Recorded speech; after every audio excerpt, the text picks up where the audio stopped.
En 1923, un banquero alemán llamado Friedrich Hecker descubrió que los ahorros de toda su vida ya no alcanzaban ni para comprar una taza de café. 30 años construyendo una fortuna respetable, bonos del gobierno, una pensión, una cuenta de ahorros en un banco reconocido de Berlín.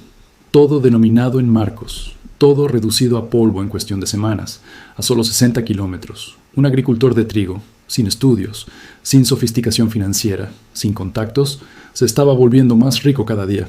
Su grano valía más cada mañana. La gente cambiaba pianos, abrigos de piel y vajillas de plata heredadas por simples bolsas de harina. Misma crisis, mismo país, mismo año. Resultados completamente opuestos. Lo que los separó no fue la suerte, ni el momento, ni la inteligencia. Fue lo que tenían en sus manos cuando el dinero dejó de funcionar. Esta es una historia sobre los activos que sobreviven cuando el dinero muere. Y si crees que esto pertenece al pasado, considera esto. Cada moneda fiduciaria que ha existido ha terminado colapsando o perdiendo la mayor parte de su valor. Todas. El dólar ha perdido más del 96% de su poder adquisitivo desde 1913. No estamos fuera de este patrón. Estamos dentro de él. Este patrón, activos que sobreviven mientras todo lo demás se destruye, no es exclusivo de Alemania. Aparece en cada gran crisis monetaria, en cada hiperinflación, en cada colapso financiero a lo largo de 4.000 años de historia. Los activos cambian de nombre. Su naturaleza nunca cambia. La pregunta no es si volverá a ocurrir. La pregunta es, ¿qué activos sobreviven cuando ocurre? Y si tú los reconocerías a tiempo. Antes de continuar, cuéntame en los comentarios desde dónde estás viendo este video y qué hora es en este momento para ti. Me gusta ver cómo estas historias conectan a personas de todo el mundo.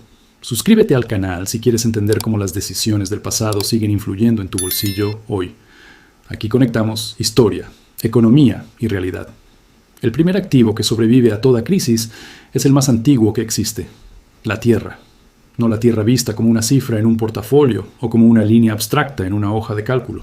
La tierra real, la tierra productiva, la que puede generar alimentos, extraer minerales o asegurar acceso directo al agua. La tierra que sostiene la vida material cuando los sistemas financieros dejan de hacerlo. Cuando las monedas colapsan, la economía monetaria puede desintegrarse, pero la economía física sigue funcionando. Las personas continúan necesitando comer, calentarse, protegerse del clima y obtener materias primas para sobrevivir. La demanda por esas necesidades básicas no desaparece con la inflación ni con el colapso bancario. Y quien controla la fuente de esos recursos posee un tipo de poder que no depende de ninguna divisa ni de ninguna autoridad monetaria. En la Alemania de Weimar, esta realidad se hizo visible con una rapidez brutal. Los agricultores que poseían tierra productiva libre de deudas pasaron de ser considerados parte del campo a convertirse en figuras centrales del nuevo orden económico. Mientras los salarios urbanos se evaporaban en cuestión de horas y los ahorros desaparecían, quienes producían alimentos podían fijar sus propias condiciones de intercambio. Exigían pago en oro, en moneda extranjera estable o directamente en bienes físicos. Un criador de cerdos podía intercambiar un solo animal por objetos que antes pertenecían a la clase acomodada de las ciudades. Pianos de cola, muebles finos, piezas de arte o relojes de precisión cambiaban de manos por alimentos básicos. Este fenómeno no pertenece a la exageración narrativa. Aparece documentado en diarios personales, registros comerciales y estudios económicos posteriores a la hiperinflación. Décadas más tarde, durante el colapso monetario de Zimbabue en 2008, el mismo patrón volvió a manifestarse con una precisión casi inquietante. Los agricultores, con tierra fértil, acceso al agua y ganado, tenían bienes tangibles que la población necesitaba para subsistir. Los trabajadores urbanos, incluso aquellos con educación o empleos estables, descubrieron que sus cuentas de ahorro denominadas en dólares zimbabuenses se habían transformado en números sin capacidad de compra. La razón de esta repetición histórica es directa y profundamente material. La tierra produce cosas cuyo valor no depende de ninguna moneda. Un saco de maíz alimenta a una familia sin importar el tipo de cambio. Un campo con acceso al agua sigue generando vida incluso cuando el sistema financiero se desmorona. Esa independencia del sistema monetario es lo que convierte a la tierra en el activo más antiguo resistente a las crisis en la historia humana. Un activo cuya utilidad permanece cuando las promesas impresas en papel dejan de tener significado. Antes de descartar el tema como algo propio de fanáticos del oro o de teorías extravagantes, conviene mirarlo desde un ángulo mucho más simple: matemáticas básicas y comportamiento humano. Cada vez que una moneda se rompe, una sociedad entera necesita algo que funcione como dinero. Esa necesidad no aparece con el tiempo ni con reformas futuras. Surge de inmediato, en el mismo momento en que el papel pierde credibilidad y deja de servir como medio de intercambio. A lo largo de miles de años, cuando esa ruptura ocurre, las comunidades tienden a recurrir a lo mismo una y otra vez. El oro aparece como solución no por misticismo ni tradición romántica, sino por propiedades muy concretas. Es fácil de reconocer, puede dividirse sin destruir su valor, es portable y, sobre todo, su cantidad no depende de la voluntad de un gobierno. Nadie puede crear oro con una impresora, y esa limitación física es precisamente lo que le da credibilidad cuando todo lo demás se vuelve cuestionable. Durante la Revolución Francesa, el gobierno introdujo un papel moneda llamado assignats, respaldado por tierras de la iglesia que habían sido confiscadas. Al principio, la población los aceptó porque parecían representar riqueza real. Sin embargo, a medida que las necesidades del Estado crecían, la emisión aumentó. El papel se multiplicó mucho más rápido que los activos que decía representar. En apenas 5 años, los assignats habían perdido prácticamente todo su valor. Las personas que transformaron ese papel en oro, mientras todavía era posible, lograron conservar su patrimonio. Quienes confiaron en que el sistema se estabilizaría, terminaron viendo desaparecer sus ahorros. El mismo patrón se repitió en distintos lugares y épocas. En Argentina, durante los años 80, la inflación crónica erosionó la confianza en la moneda local y muchos buscaron refugio en bienes tangibles. En Rusia, durante los 90, tras el colapso soviético, la incertidumbre monetaria empujó a la población hacia activos físicos que pudieran mantener valor fuera del sistema bancario. En Venezuela, durante la década de 2010, la hiperinflación volvió a mostrar cómo, cuando el dinero oficial deja de funcionar, las personas buscan alternativas que no dependan de decisiones políticas cambiantes. El oro funcionó en todos esos contextos por una razón profundamente práctica. Cuando el dinero oficial se rompe, las sociedades no inventan algo completamente nuevo. Tienden a volver a la tecnología monetaria más antigua que sigue disponible y que ha demostrado ser aceptada universalmente. El oro cumple ese papel porque su valor no depende de la promesa de nadie, sino de su escasez física y de su reconocimiento histórico. Quien lo posee se convierte, de manera automática, en alguien con capacidad de intercambio en medio del caos financiero. Existe un patrón claro que atraviesa todos estos episodios. El oro rara vez genera riqueza espectacular en periodos de estabilidad prolongada. Su función es distinta. Actúa como un puente entre sistemas monetarios, como una forma de preservar capacidad de compra cuando los balances se evaporan y las deudas se vuelven imposibles de medir. En otras palabras, no transforma a una persona en rica durante los años tranquilos, pero puede mantenerla solvente cuando muchos a su alrededor dejan de serlo. Esa diferencia explica por qué los bancos centrales, incluso siendo emisores del dinero moderno, siguen acumulando oro en sus reservas.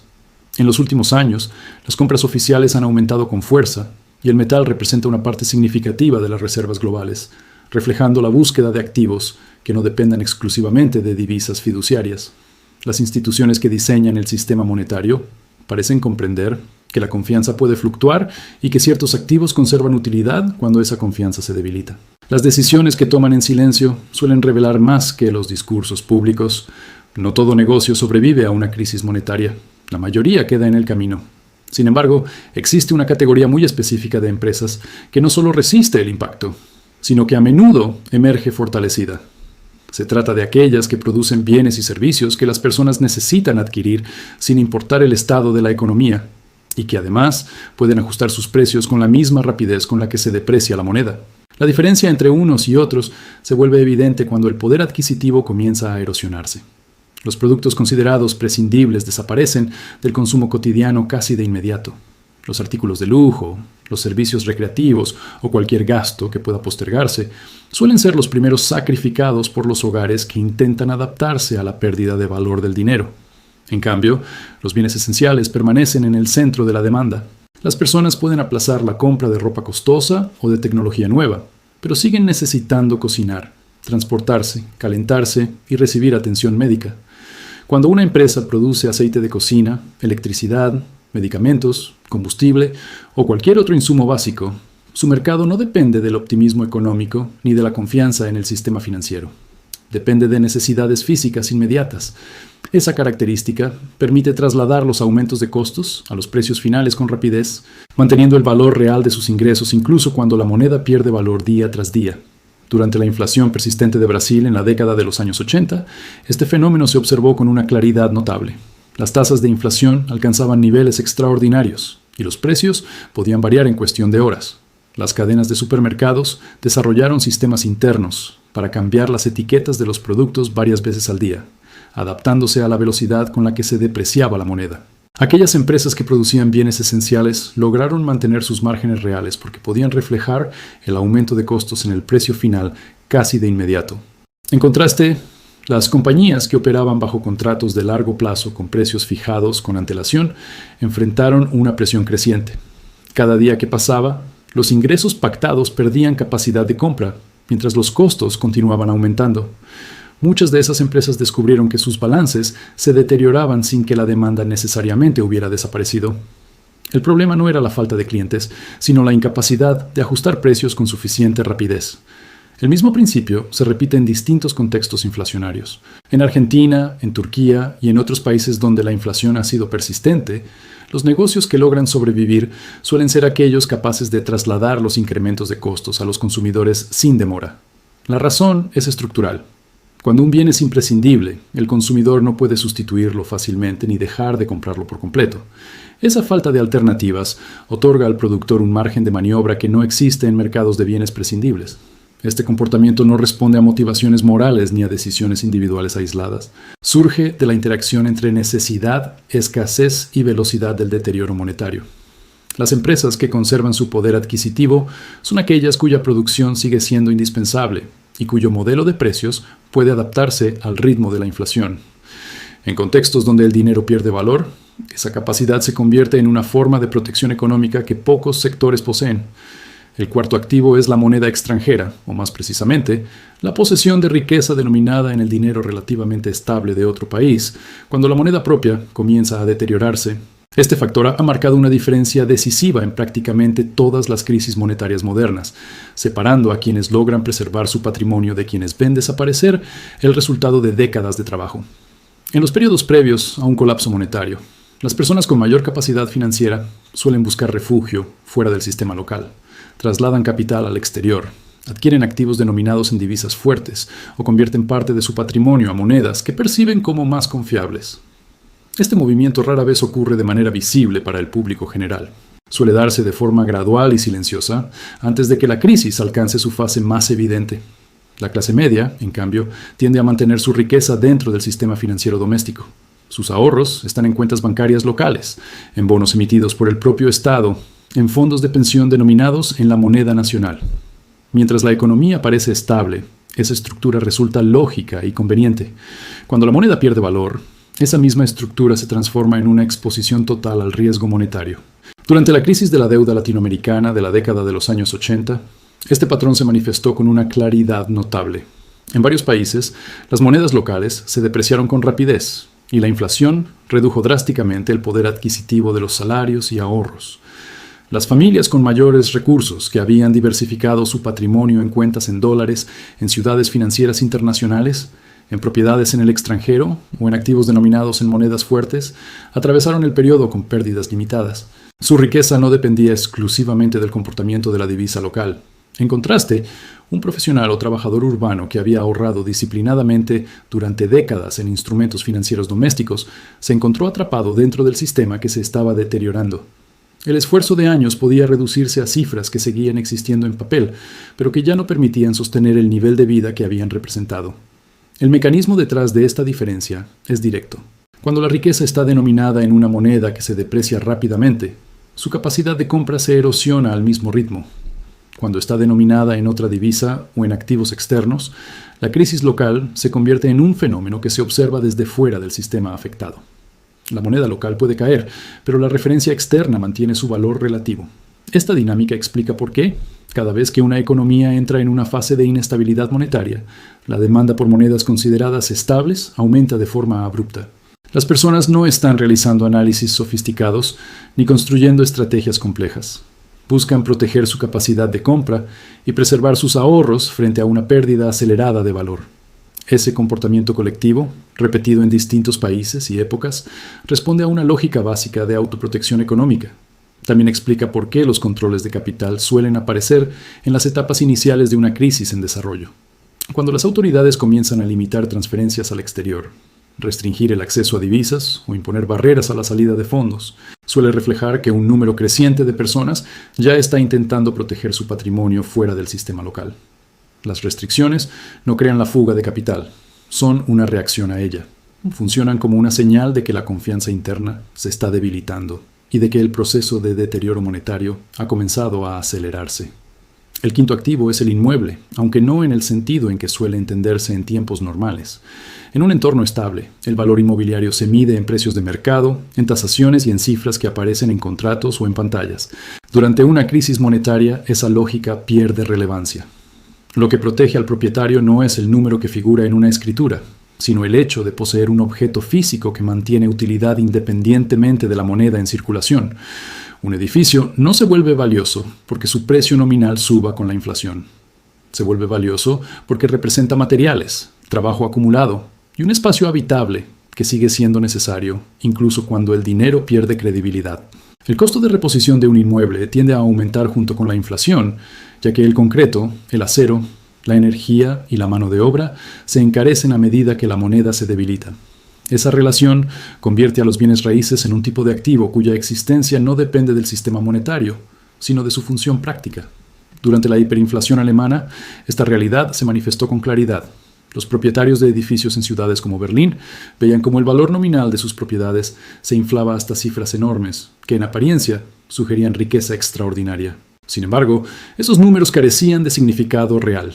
Lo que verdaderamente importaba era que, cuando el sistema monetario se estabilizó y se introdujo una nueva divisa, los edificios seguían existiendo, seguían generando alquileres, seguían ofreciendo refugio y seguían representando capacidad de intercambio en la nueva economía.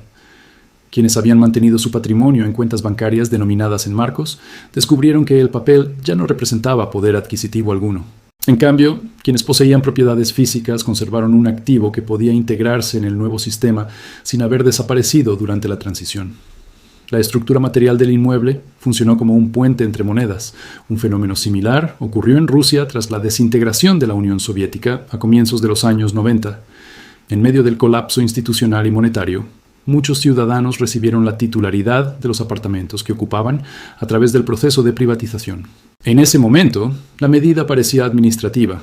Con el paso del tiempo, se convirtió en un factor decisivo. Mientras el rublo perdía valor y los salarios se volvían inciertos, la propiedad de un espacio habitable proporcionaba estabilidad material. Las personas que habían acumulado riqueza en instrumentos denominados en rublos vieron cómo su valor se erosionaba rápidamente. Quienes poseían un inmueble contaban con algo que no dependía del sistema financiero para conservar utilidad. Un apartamento podía alquilarse, intercambiarse o utilizarse como base económica, incluso en medio de la inestabilidad. Los bienes raíces funcionan durante una crisis por la misma razón que la tierra productiva. Existen fuera del dinero.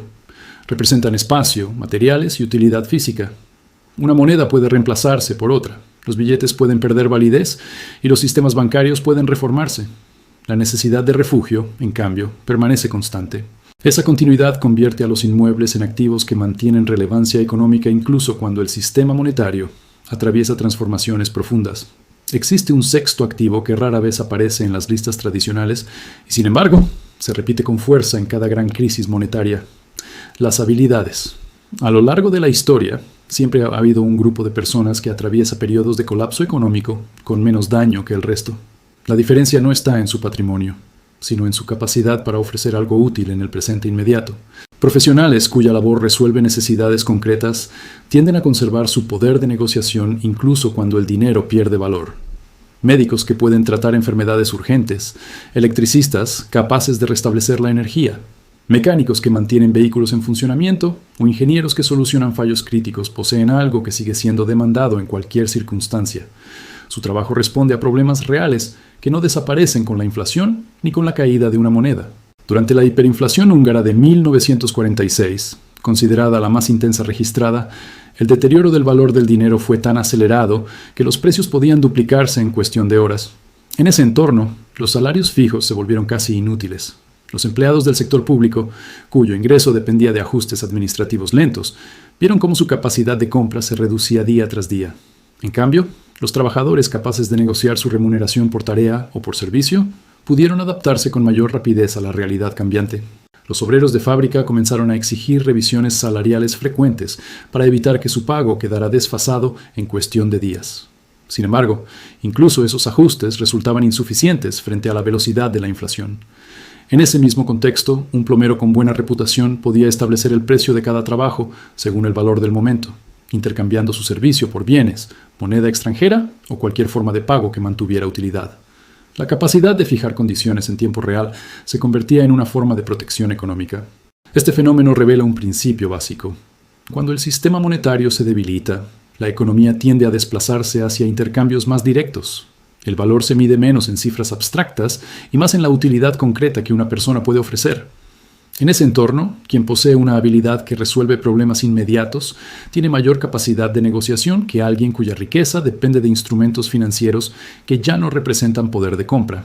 Las habilidades operan como un activo singular porque residen en la persona y no en un objeto externo. Su valor no puede diluirse mediante emisión monetaria, ni puede desaparecer por una decisión administrativa que altere el sistema financiero. Aunque los gobiernos puedan regular actividades o imponer impuestos, la capacidad técnica y el conocimiento práctico continúan existiendo y pueden adaptarse a distintos contextos económicos. Esa característica convierte a las habilidades en un tipo de activo que no requiere capital inicial para existir y que, una vez adquirido, acompaña a quien lo posee a través de cambios monetarios, políticos y sociales. A pesar de ello, rara vez se consideran dentro de las estrategias de protección financiera. La atención suele centrarse en instrumentos, divisas o propiedades, mientras el valor económico del conocimiento práctico permanece subestimado, incluso cuando la historia muestra repetidamente su importancia en tiempos de crisis. Esto es lo que muestra el registro histórico cuando se observa con suficiente distancia temporal. En cada gran crisis monetaria, independientemente de la época o del sistema político, la riqueza no desaparece sin más, se desplaza. Fluye fuera de la moneda que pierde credibilidad y se concentra en ciertos activos que conservan utilidad real. Este movimiento se repite desde la antigüedad hasta el presente con una consistencia notable. En la Roma antigua, cuando el contenido de plata de las monedas se redujo gradualmente a lo largo de los siglos, la confianza en la moneda se debilitó y el comercio tendió a apoyarse cada vez más en bienes tangibles y en intercambios locales. En la Francia revolucionaria, el papel moneda emitido por el Estado perdió valor a medida que se incrementaba su emisión. En la Alemania de Weimar, la inflación desintegró el sistema monetario en cuestión de años. En la Venezuela contemporánea, la pérdida de poder adquisitivo empujó a la población a buscar refugio en activos externos o físicos. A pesar de las diferencias culturales y políticas, el resultado económico siguió un patrón reconocible. En cada uno de estos episodios, 6 categorías de activos absorbieron la riqueza que abandonaba la moneda en deterioro: la tierra productiva, el oro, los negocios capaces de fijar precios, los activos denominados en moneda extranjera, los bienes raíces y las habilidades esenciales. Cada uno de ellos comparte una característica común: su valor no depende exclusivamente de la promesa de una autoridad monetaria. Poseen utilidad directa, escasez física o capacidad de adaptación a nuevas condiciones económicas. El contraste más duro aparece al observar quiénes resultaron más afectados. Las personas que confiaron en los instrumentos considerados prudentes y responsables dentro del sistema financiero vigente fueron, con frecuencia, las más vulnerables cuando ese sistema se debilitó. Las cuentas de ahorro, los bonos emitidos por el Estado, las pensiones vinculadas a la moneda local y los instrumentos de renta fija funcionaron correctamente mientras la moneda conservó estabilidad. Cuando esa estabilidad se perdió, su protección desapareció con ella. Estos activos suelen describirse como seguros porque ofrecen previsibilidad dentro de un marco monetario estable. Sin embargo, su seguridad depende por completo de la continuidad de ese marco. Cuando la moneda se deteriora, esa aparente estabilidad se transforma en exposición directa al colapso. La historia muestra repetidamente que lo que se percibe como prudente en tiempos normales puede convertirse en vulnerable cuando el sistema cambia. La lección que emerge de estos episodios no se refiere a ideologías económicas ni a predicciones catastrofistas. Surge del comportamiento observable de las sociedades cuando el dinero deja de cumplir su función. En ese momento, la riqueza busca refugio en aquello que conserva utilidad, escasez o capacidad de intercambio real. Ese desplazamiento no responde a modas ni a teorías. Responde a la lógica básica de preservación del valor. La realidad incómoda es que la estabilidad monetaria rara vez ha sido el estado normal de las sociedades humanas. A lo largo de la historia, los periodos de moneda estable han sido episodios relativamente breves, dentro de ciclos mucho más largos de inflación, devaluación o sustitución monetaria. Lo que suele percibirse como normalidad económica es, en muchos casos, una fase transitoria dentro de procesos más amplios que terminan alterando el valor del dinero. La mayoría de las monedas que han existido han perdido valor con el tiempo, o han sido reemplazadas por otras. Algunas se desplomaron de manera abrupta, tras guerras, crisis fiscales o colapsos políticos. Otras se erosionaron lentamente, a través de incrementos graduales en la cantidad de dinero o de cambios en el sistema financiero. El resultado final fue similar. Una reducción sostenida del poder adquisitivo que obligó a las sociedades a adaptarse. El dólar estadounidense, por ejemplo, ha perdido más del 96% de su capacidad de compra desde la creación de la Reserva Federal. Este proceso no se presentó como un colapso repentino, sino como una erosión prolongada a lo largo de décadas. Esa diferencia de ritmo puede hacer que el fenómeno parezca menos dramático. Pero la dirección histórica coincide con la observada en otros episodios previos. La pérdida gradual de poder adquisitivo forma parte del mismo patrón que, en ciertos momentos, ha desembocado en crisis más visibles. Nada de esto constituye una predicción concreta sobre el futuro inmediato. El momento exacto de una crisis monetaria nunca ha sido predecible con precisión, y su forma puede variar considerablemente. Algunas emergen de manera súbita, otras se desarrollan lentamente hasta que alcanzan un punto crítico. Sin embargo, lo que sí muestra el registro histórico es que el patrón de qué activos sobreviven y cuáles se debilitan ha sido sorprendentemente consistente a lo largo de milenios. Durante más de 4.000 años de historia documentada, desde imperios antiguos hasta economías modernas, los mismos tipos de activos han tendido a conservar utilidad cuando el dinero se deteriora. Esa repetición no depende de ideologías ni de fronteras, sino de la forma en que las sociedades reaccionan cuando la confianza en la moneda se debilita. La riqueza busca refugio en aquello que mantiene valor por sí mismo, o que puede adaptarse a nuevas condiciones monetarias. Por eso, la cuestión central no gira en torno a la probabilidad de una crisis concreta, ni a la fecha en que podría ocurrir. La cuestión relevante es si los activos que existen en el presente coinciden con aquellos que, históricamente, han logrado atravesar periodos de inestabilidad sin desaparecer. La historia muestra que las transiciones monetarias tienden a recompensar a quienes poseen activos funcionales y a perjudicar a quienes dependen exclusivamente del dinero que pierde valor. Cuando llega una nueva fase de inestabilidad, la diferencia rara vez se define por el conocimiento acumulado o por la capacidad de anticipación teórica.